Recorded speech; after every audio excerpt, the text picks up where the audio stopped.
Selamat siang semuanya. Perkenalkan, nama saya Angela Novita Bule. Saya dari kelompok 3. Di sini saya akan memaparkan materi tentang tanggung jawab sosial dan etika manajemen. Kita lanjut ke materinya. Pengertian tanggung jawab sosial. Tanggung jawab sosial perusahaan atau Corporate Social Responsibility atau CSR adalah suatu konsep organisasi perusahaan memiliki berbagai bentuk tanggung jawab terhadap seluruh pemangku kepentingan yang diantaranya adalah konsumen, karyawan, pemegang saham, komunitas, dan lingkungan dalam segala aspek operasional perusahaan yang mencakup aspek ekonomi, sosial, dan lingkungan. Bentuk tanggung jawab perusahaan. Di sini ada 5. Yang pertama, konsumen. Yang kedua, karyawan. Yang ketiga, investor. Yang keempat, pemasok. Dan yang kelima, komunitas lokal. Tanggung jawab sosial dari organisasi. Organisasi bisnis akan berhadapan dengan lingkungan organisasinya, baik lingkungan secara langsung mempengaruhi dan dipengaruhi oleh kegiatan organisasi bisnis maupun lingkungan yang secara tidak langsung terkait dengan organisasi bisnis. Pada intinya, setiap organisasi atau perusahaan pada akhirnya perlu menyadari bahwa apa yang dilakukannya merupakan reaksi atas tuntutan dari lingkungan atau juga sebaliknya merupakan upaya untuk mempengaruhi lingkungannya. Sekian dari saya. Untuk materi selanjutnya dilanjutkan oleh teman saya. Assalamualaikum warahmatullahi wabarakatuh. Perkenalkan, nama saya Mar'atu Soliha. Saya akan melanjutkan presentasi selanjutnya. Materi selanjutnya adalah konsep dasar etika manajemen. Etika merupakan suatu prinsip, nilai, dan kepercayaan yang mengidentifikasikan keputusan dan tindakan yang benar dan yang salah. Konsep dasar etika manajemen ada 3. Yang pertama, dimensi etika dalam manajemen. Dimensi etika dalam manajemen menurut Kreitner, etika pada dasarnya adalah studi yang mengenai tanggung jawab moral yang terkait dengan apa yang dianggap benar dan apa yang dianggap salah. Yang kedua adalah nilai personal sebagai standar etika. Nilai personal sebagai standar etika.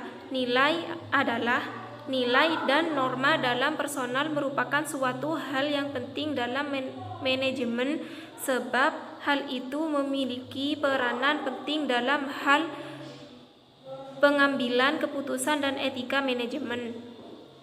Yang ketiga adalah nilai terminal dan nilai instrumental. Nilai terminal merupakan pandangan dan cara berpikir seorang yang berwujud melalui perilakunya yang didorong oleh motif dirinya dalam meraih sesuatu. Nilai instrumental adalah pandangan dan cara berpikir seorang yang berlaku untuk segala keadaan dan diterima oleh semua pihak sebagai sesuatu yang memang harus diperhatikan dan dijalankan. Materi selanjutnya, konflik nilai yang terdapat dalam perusahaan. Ada 3 konflik. Yang pertama, konflik intrapersonal.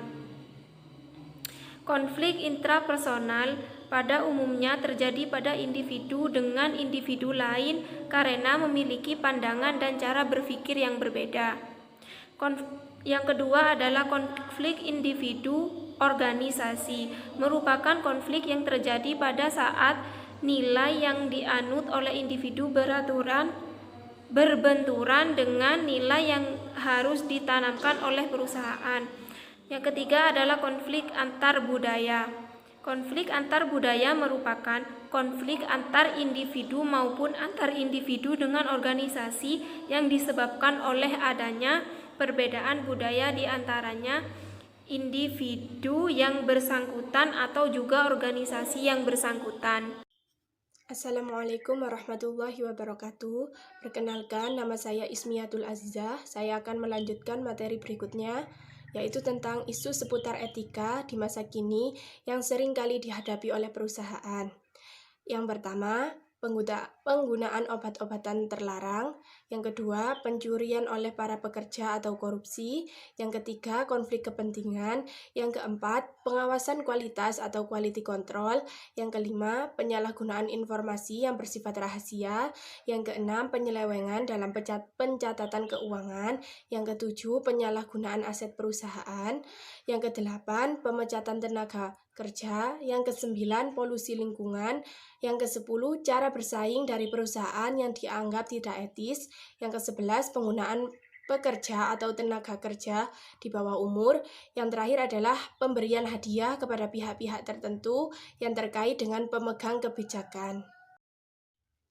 Baik, materi selanjutnya adalah mengukur etika manajemen.